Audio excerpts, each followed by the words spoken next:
let me just go over the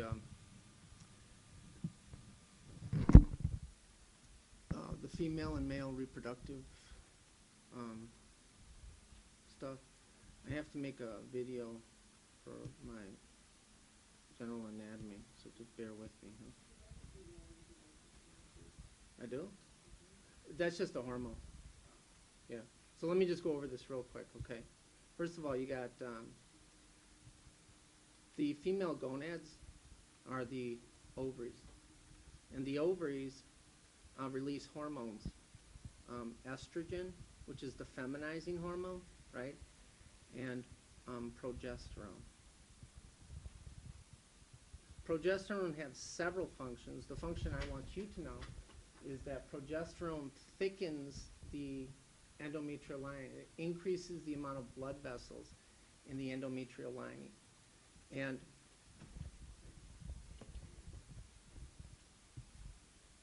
that's in anticipation of ovulation. So if you look here, suspended in the pelvic cavity, you have fallopian tubes. And fallopian tubes are basically hollow muscular tubes. They have cilia in them, right? So to draw the egg up into the fallopian tubes. And just so you know, the ovaries and the fallopian tubes are not directly connected. So some of the anatomical structures that you have to know about with respect to the fallopian tubes is you see this funnel, right? So how it gets bigger. That's called the infundibulum. The infundibulum is the funneling portion of the fallopian tube. And then if you look here, you got these little finger-like projections. Those are called fimbrae. And then on the fimbrae, you have cilia. And the fimbrae will actually beat, right, and draw the egg, once ovulated, into the fallopian tubes. And this widened portion of the fallopian tube is called the ampulla. And then as you can see, it narrows, and this is called the isthmus. And then some of the anatomical features of the uterus you should know are the top part, which is the fundus. Then you have the body of the uterus. That's the biggest part. And then you have the narrowed part called the cervix. And the cervix, as you can see, you got these little indentations, these little creases. These are called fornices. And that's where they get the word fornication from. And then you have the vaginal vault, which is basically a hollow receptacle for the male reproductive apparatus. Anyways, the lining of the uterus, going from outside to in, you have the perimetrium, and then you have the thickest portion of the uterus, which is the myometrium, and then you have the thin vascular portion called the endometrium. And just so you know that if you happen to bump ugly with a dude, and you're more likely to get pregnant if you have an orgasm during sex, because the uterus will actually, the cervix will contract and relax and work like a suction device to suck the semen into the uterus. Make sense? All right. The external genitalia, you can look at that yourself. One thing I want to point out is this, is that the urethra, the little tube that women pee through, is above the vaginal opening. So when you're putting a catheter in, remember that. Say yeah. All right. So what I'm going to do now is I'm going to go over the female hormones of the reproductive cycle. You got me? And roughly every 28 days,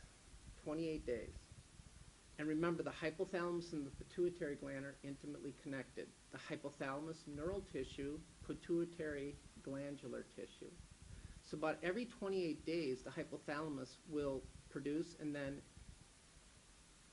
secrete and stimulate the pituitary gland. That hormone is called gonadotropic releasing hormone. And it's going to stimulate the pituitary gland to release the hormone, follicle stimulating hormone.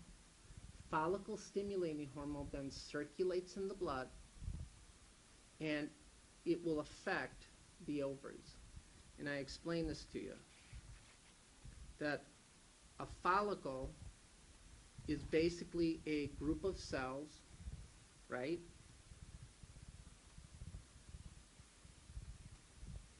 This is a bad-looking follicle, right? It's made up of a layer of cells, and then inside it is the, is the ovum or egg. We'll call it Egbert. Get it, Egbert? Just so you know, these cells have the ability to secrete hormones, and the hormones that they secrete are estrogen and progesterone.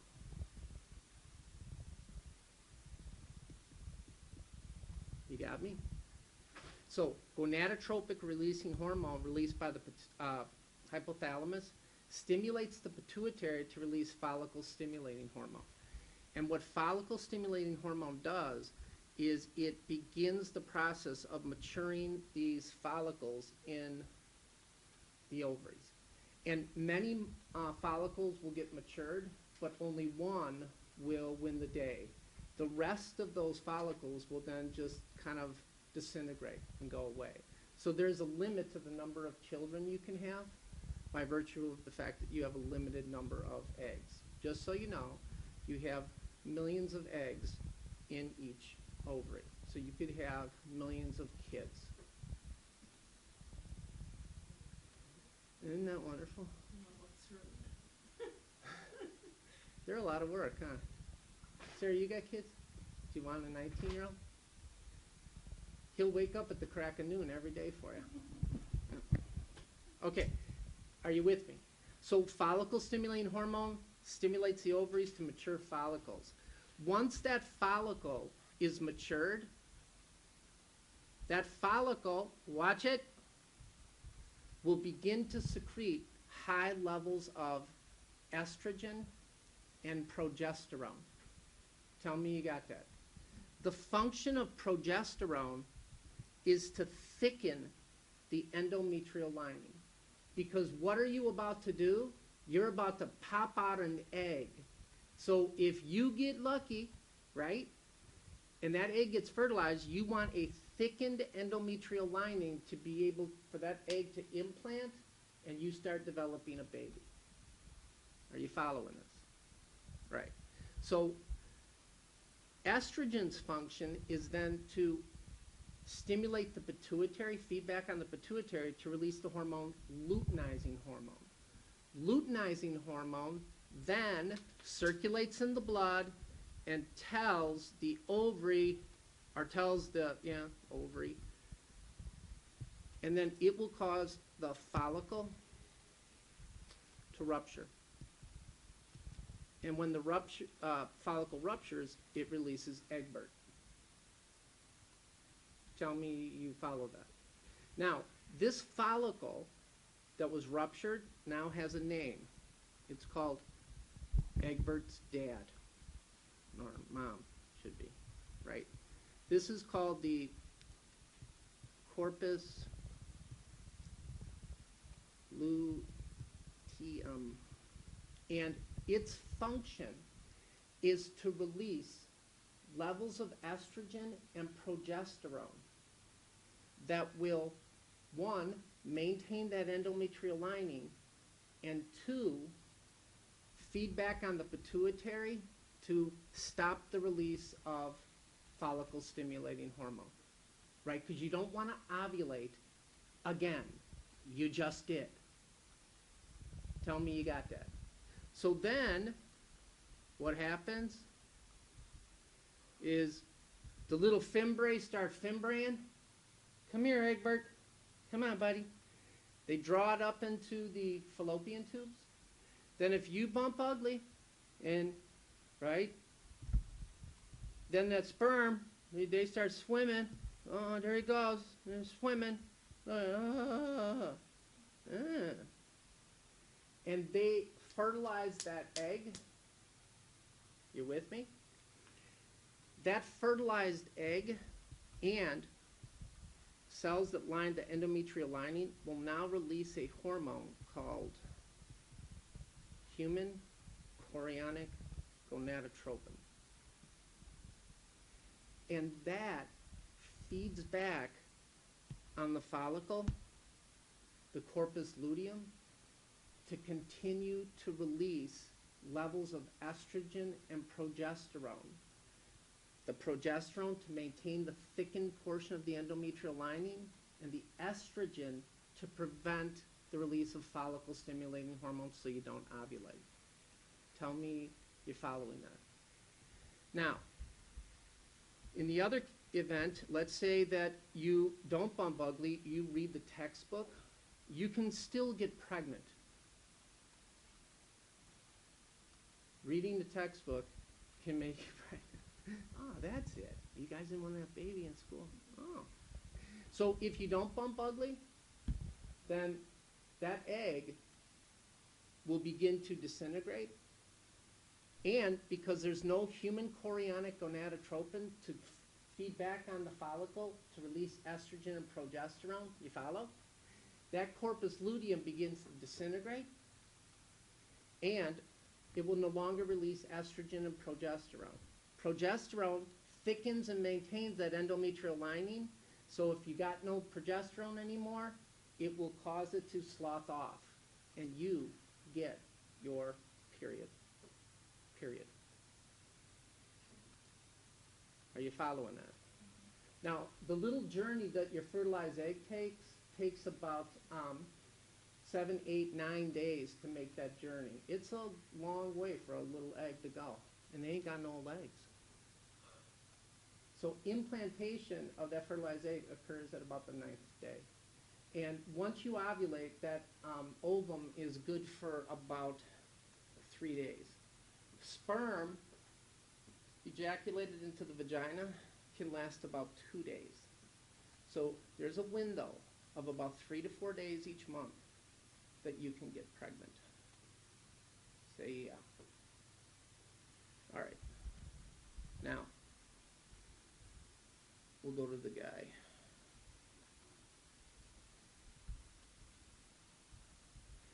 Here's the evil demon. He's got dreads. See, these are the dreadlocks right here. Then he's got little balls at the end of the dreadlocks. No? All right. Do men secrete luteinizing hormone and follicle stimulating hormone? Yes, they do. And the function of luteinizing hormone and follicle stimulating hormone in men, follicle stimulating hormone will stimulate the testes to begin the production of sperm. Luteinizing hormone will then help in the maturation of those sperm. So once the sperm are matured, they go to the epididymis, which I like to refer to as the on-deck circle. They're waiting for their turn at bat. No. Right. Now, what transports the mature sperm into the ejaculatory duct is the vas deferens. So if you've heard of a person getting a vasectomy, yeah, they cut the vas deferens. So does the guy still ejaculate? Yes, but he doesn't have any sperm in the ejaculation. So this is the important piece. Seminal fluid and sperm are different. Sperm are sperm. Seminal fluid consists of a couple fluids.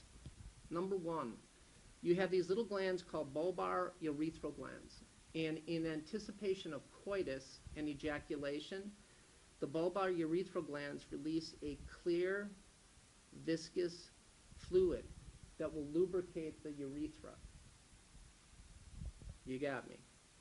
Now, when the sperm from the epididymis goes through the vas deferens, it's going to enter the ejaculatory duct. The the vaginal vault is acidic. And there's a reason for that, is that bacteria can't grow in an acidic environment, so the vagina is self-cleaning. It's like a self-cleaning oven.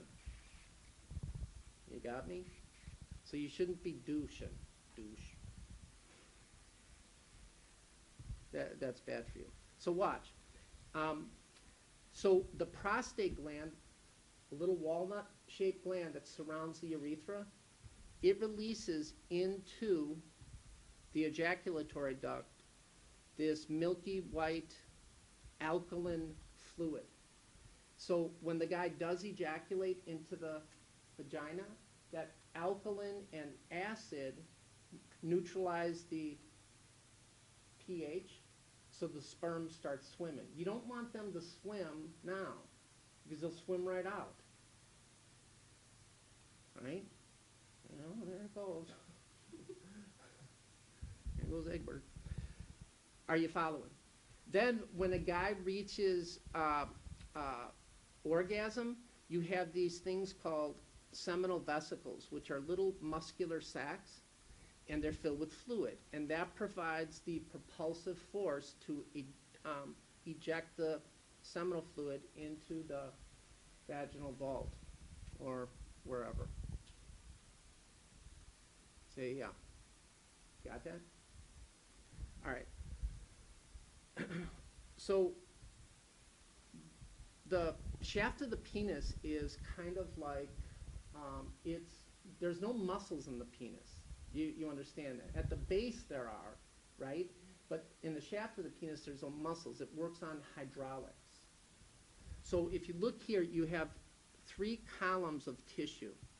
You have 2 corpus cavernosum, and as the name cavernous, spacious.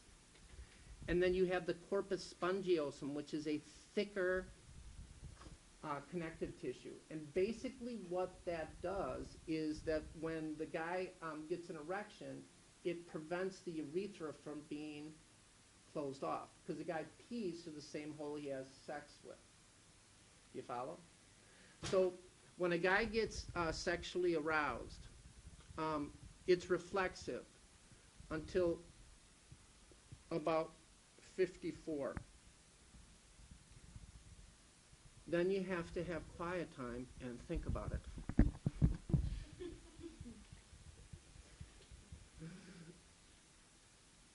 Are you following? So when a guy gets aroused, it will cause the penile arteries to dilate. As you can see, you have 2 penile veins, 2 penile arteries. How many columns of corpus cavernosum do you have? So each penile artery and each penile vein drains a section of the corpus cavernosum. That's why some guys, the shaft of their penis it can curve, and that's based on the distribution of blood flow.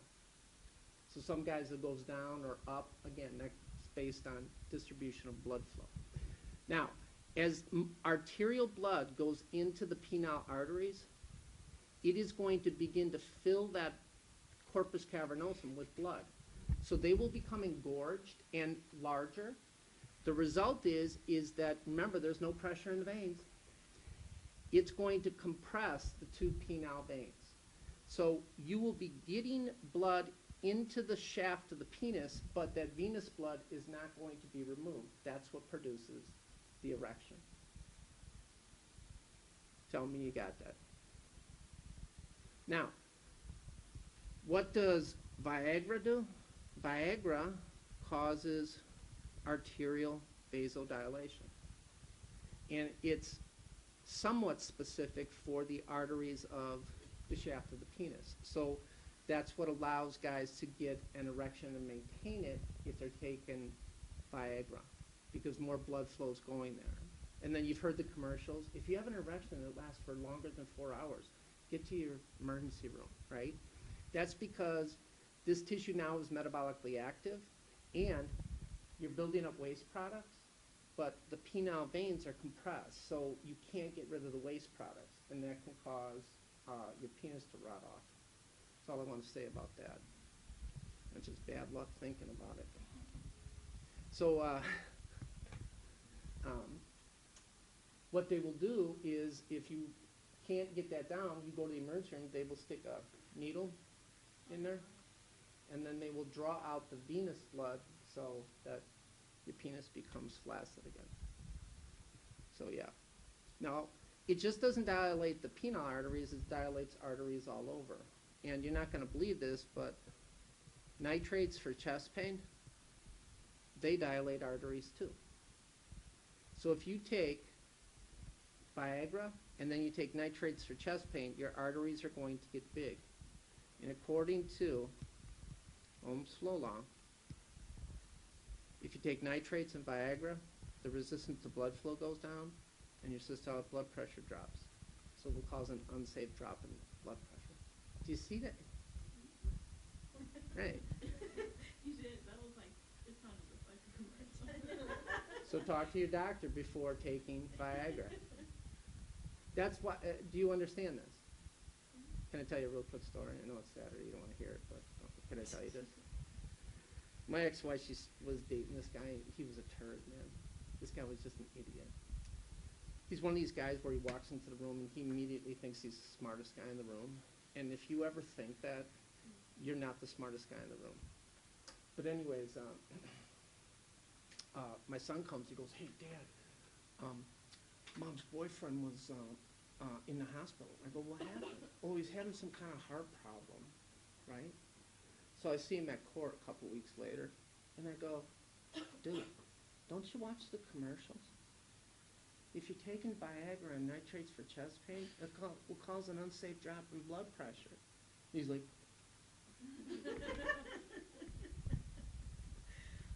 yeah. And then, just real quick, that's that.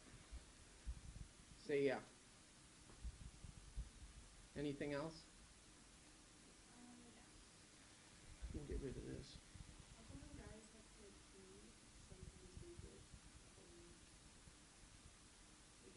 Yeah, every guy throughout the night will get an erection.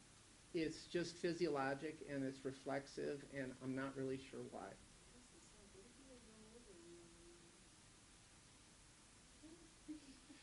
No, look, that's the one thing you do worry about, right? A guy could have his arm ripped off, right? Well, that's okay, I'll just put a little Band-Aid on it. But if your junk don't work, that's flight for life. You think I'm lying?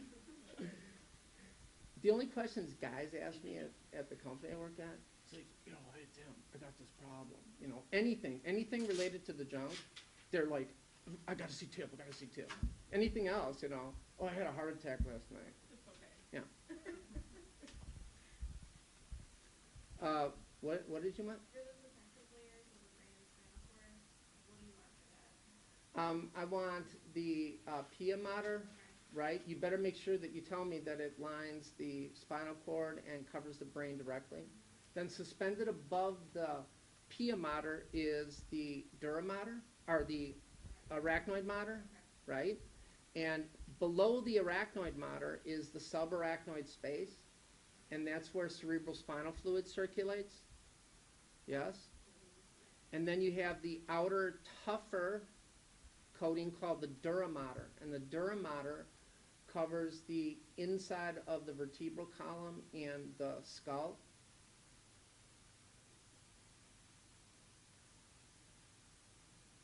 And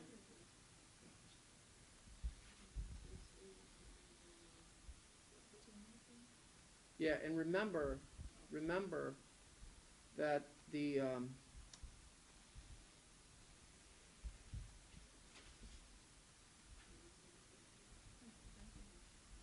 so when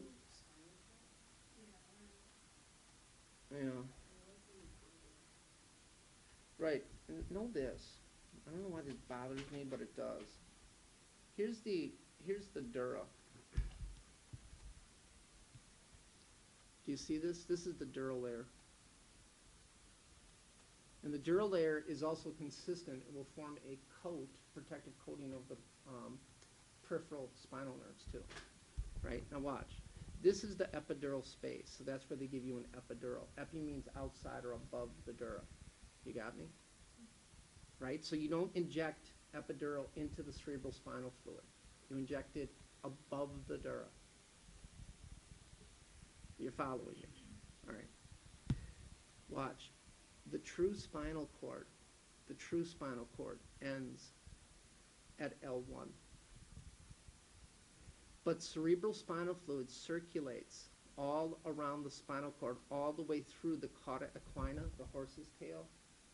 So it circulates, cerebral spinal fluid circulates all around that. So when they do a spinal tap, you want to potentially reduce the damage that you could do to the spinal cord proper. The purpose of a lumbar puncture is to get access to cerebral spinal fluid, right? So you want to reduce the risk to the patient. So what they will do is they will typically do it between L3 and L4, lumbar vertebrae 3 and 4. Because if you do that, then you still will get a sample of cerebral spinal fluid without damaging the spinal cord proper. You got me? And when they do a spinal tap or lumbar puncture, yeah, they have the patient lay on their side and they lay flat. Because one of the things, you just don't do a lumbar puncture for fun, right? There's a reason you're doing it, right? Meningitis, something's going on. And it's risky. So they will put what's called a manometer on the end of the needle to measure the pressure that the cerebral spinal fluid is generating in the central nervous system. So if you lay them flat, the pressure here is going to be equal to the pressure in the brain. So they can see how much the pressure is affecting the brain. That's why they lay them flat. How do they know that they're just like usually? Yeah, yeah. And then what they do is they kind of have them bend a little bit so you can make the space between the spinous processes bigger so you know where to shoot. And you just don't go in there with the needle and just go, and then, okay, here it comes, right? You push it in, and then you take out the little guide wire, little guide needle that you have, and then you see if any spinal fluid's dripping. And if you don't, then you push it a little farther, and you go back until you start getting fluid. And it's normal to get a little blood because you've damaged tissue, but if it's dumping red stuff into a little vial, then you're in trouble. Or pussy-looking stuff, cloudy fluid, that's not good either. And because cerebral spinal fluid is clear, it should be clear. That's why you do that. Say yeah.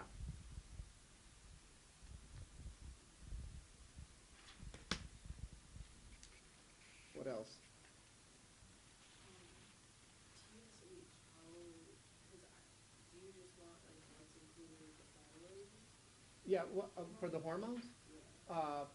What are the hormones?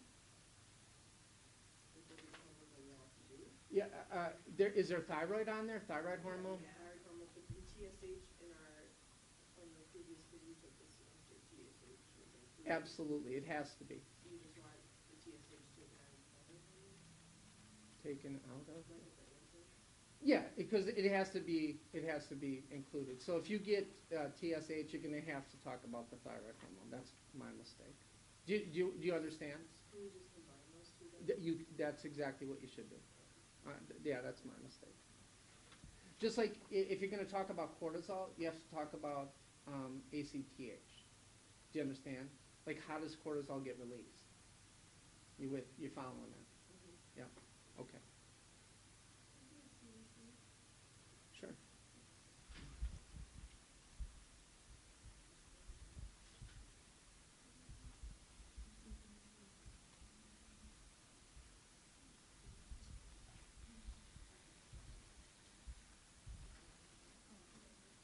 Oh, wait, I think I got this open, don't I? Yeah, okay.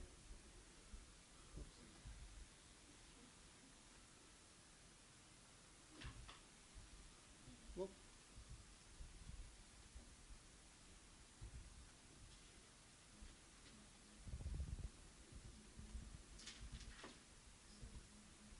Can we say like seminal Vesicles? yeah, yeah, okay. Or definitely Yeah, that would be a good move.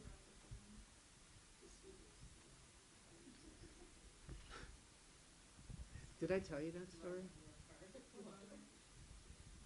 Didn't Donna Zinnemere ever tell you that story? They had, how many people have taken CNA? Right, so you get, it's like, when you take a CNA class, it's like going into an airport, right? There is all kinds of people in that class, right? Right, do you know what I'm talking about? So, there was this one guy, and Donna's doing her thing, right? And they say, okay, we'll take a break. And then they come back, and the projector's gone. And she's like, what's going on? So, dude has it in his backpack, and she can see it in his backpack. She goes, why did you take the projector? Well, I didn't. She goes, it's right there. That's your bag, right? Well, that ain't my bag. So they get security up here. They call the cops, right? They open it up. Of course, it's his bag.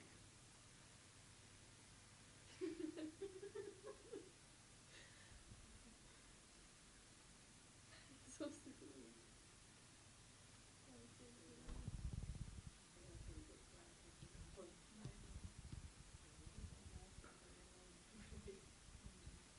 About 4 years ago, 4 or 5 years ago, there was a gang fight right out here. Really? Yeah, with women. And they were all from the CNA class. So Donna, after that fight, right, she had 2 people in that class.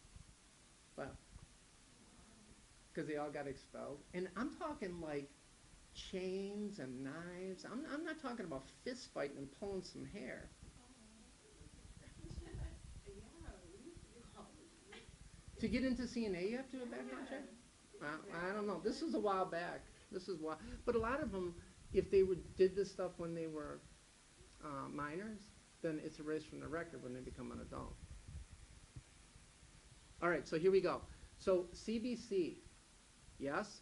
First of all, when you get a CBC, what you get, just a CBC, and I want this, you get a total white blood cell count. You get a total red blood cell count. You get hemoglobin, the amount of hemoglobin in each red blood cell. I shouldn't have told you. I should have asked where hemoglobin was, but you would have got that one, right? Okay. And then you get what's called a hematocrit. And hematocrit is simply, numbers, is simply the ratio between red blood cells and plasma. So remember that red blood cells are, your blood is basically made out of red blood cells and plasma. Come on in. Give me a few minutes, hon. So that's the hematocrit. And then you have the platelet count. So this is what's normally found in a CBC. Right? But if you have an infection going on, then we learned, and I'll never forget it, it was Wednesday, that white blood cells, leukocytes, are made up of different white blood cells. So when you get a differential, a CBC with a differential, what the doctor wants is, of the total white blood cell count, what's making up that white blood cell count?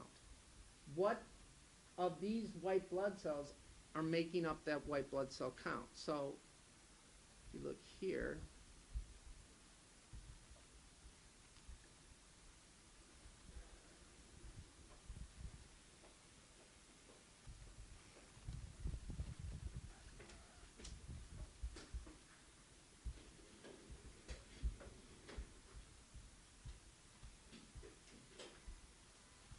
So watch.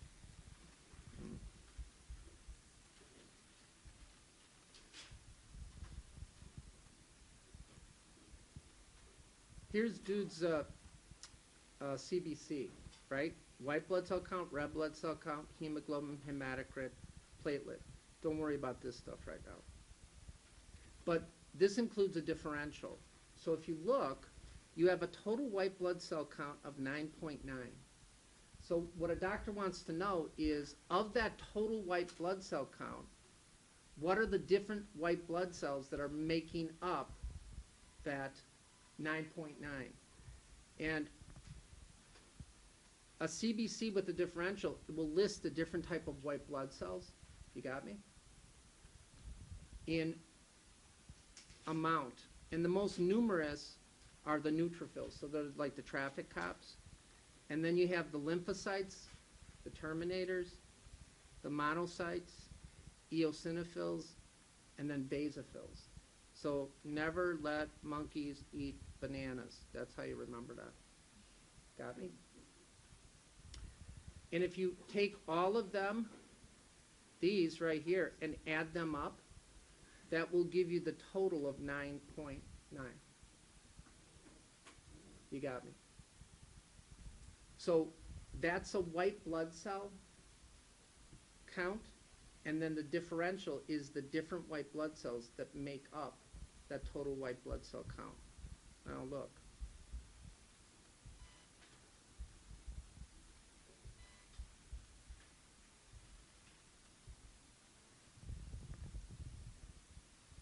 You make blood cells, both red and white, in the bone marrow.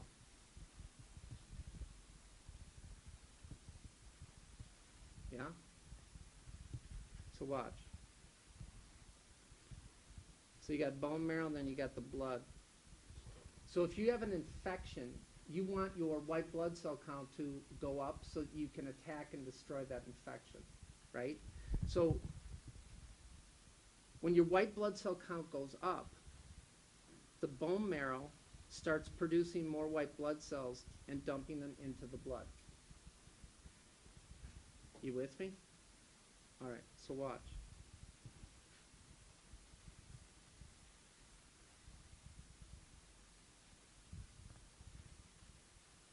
If you have a total white blood cell count, right? And then you have a lot of immature, new white blood cells that the bone marrow producing, that's referred to as a left shift. You got me? If your white blood cell count is elevated, but the bone marrow is not producing any more white blood cells, so you're going to have a lot of mature white blood cells, that's a right shift. The most common is a left shift, right? Correct. Because this is normal. So if you have a right shift in your white blood cell count, where you don't have a lot of new formed white blood cells mature, because they die and new ones have to be made, then that can be an indication of cancer, bone marrow suppression. Left shifts are normal because you're exposed to stuff, so the bone marrow is going to make new white blood cells. So yeah. Make sense? Right. That's a CBC with a differential, and then a left shift and a right shift.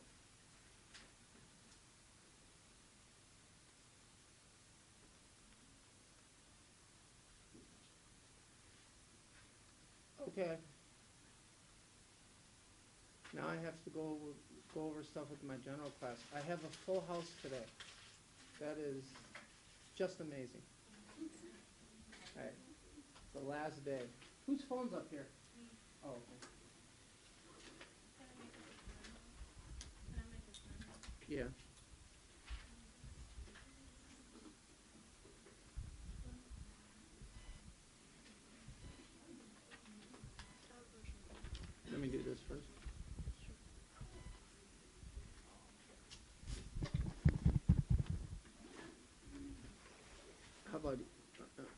Is it quick? Yeah, it's good. I just want to know that the ABG, what you want in that. That's it. Right, just interpret it. Respiratory, metabolic, acidosis. Like what happens when yes. this thing go up, when that Yep. thing go up? Okay. Yeah. Yep. Sue should be up there.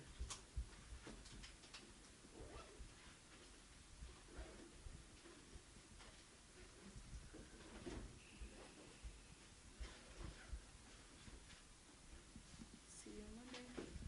You got it.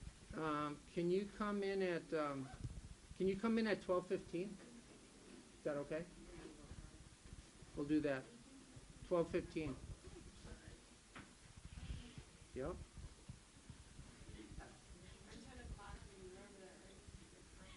You're at 10 o'clock?